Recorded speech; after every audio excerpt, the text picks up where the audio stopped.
TRS నేత జగదీష్ రెడ్డి వ్యాఖ్యలు రాజకీయ వర్గాల్లో చర్చనీయాంశమయ్యాయి. అయితే ఈ వ్యాఖ్యలకు ఎమ్మెల్సీ అద్దంకి దయాకర్ తీవ్ర స్థాయిలో స్పందించారు. జగదీష్ రెడ్డి చేసే విమర్శలు వాస్తవాలను వదిలి నిరాశ నిస్సహాయతలతో కూడినవే అని అన్నారు. అంతేకాకుండా ఒక్క ప్రాజెక్టుని కూడా పూర్తి చేయకుండా అబద్ధాలు చెబుతున్నారని నిప్పులు చెరిగారు. అద్దంకి వ్యాఖ్యలు రాజకీయ వర్గాల్లో పెద్ద దుమారాన్ని రేపుతున్నాయి. ఇరు వర్గాల మధ్య మాటల యుద్ధం ఇంకా కొనసాగుతుండగా ఈ వివాదం ఎలా పరిష్కారం అవుతుందో చూడాలి. చేస్తున్న కామెంట్స్ ఏవైతే ఉన్నాయో, ఒక్క ప్రాజెక్టు కట్టకుండా కనీసం ఎస్ఎల్బీసీ టన్నెల్ కూడా పూర్తి చేయలేని ఒక దివాలాకోరు ప్రభుత్వం ఇలా గతంలో పాలించింది. ఇలా రేవంత్ రెడ్డి గారు అంటున్న మాటలకు మహిళల నుంచి స్పందన రాలేదని, లేదంటే ప్రజల నుంచి స్పందన రాలేదని ఇలా అబద్ధాలు చెప్పే ప్రయత్నం చేస్తాడు. అక్కడున్న ప్రజల్ని అడిగితే తెలుస్తుంది ఏ విధంగా రెస్పాన్స్ వచ్చిందనే విషయం. అది పక్కన పెట్టండి. ఫస్ట్ ఇలా రికార్డు స్థాయిలో పంట మీరు కట్టిన ప్రాజెక్టుల వల్ల వచ్చిందా?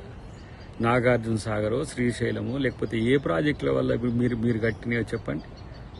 కాబట్టి మీ యొక్క అస్తిత్వం కోల్పోతున్న క్రమంలో ఏదో కేసీఆర్ను మెప్పించడానికో, లేకపోతే మిమ్మల్ని తిట్టినందుకు ఏదో దాన్ని నేను ఉన్నా అని చెప్పుకోవడానికి తప్పితే దాంట్లో ఏముంది మీ ప్రెస్ మీట్లో? కేవలం ఇలా కేసీఆర్ భజన పరుల యొక్క బాగు జరిగింది గత ప్రభుత్వంలో తప్పితే మరొకటి కాదు.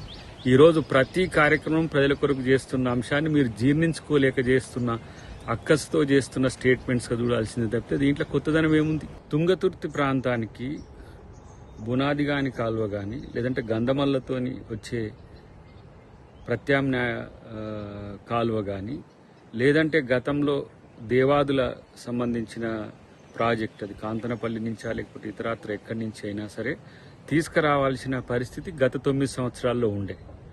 ఇప్పటి వరకు తుంగతుర్తికి సంబంధించి ఎస్ఆర్ఎస్పి ఫ్లడ్ ఫ్లో కెనాల్ నుంచి మిడ్ మానేరు నుంచి వచ్చే నీళ్లనే ఇలా ఎస్ఆర్ఎస్పి ఫేజ్ 2కి ఇచ్చి దాన్ని మేము తెచ్చినామని చెప్పి ఇన్ని రోజులు గఫాలు కొట్టుకున్న పరిస్థితి. ఈరోజు కాళేశ్వరం వల్లనే మొత్తం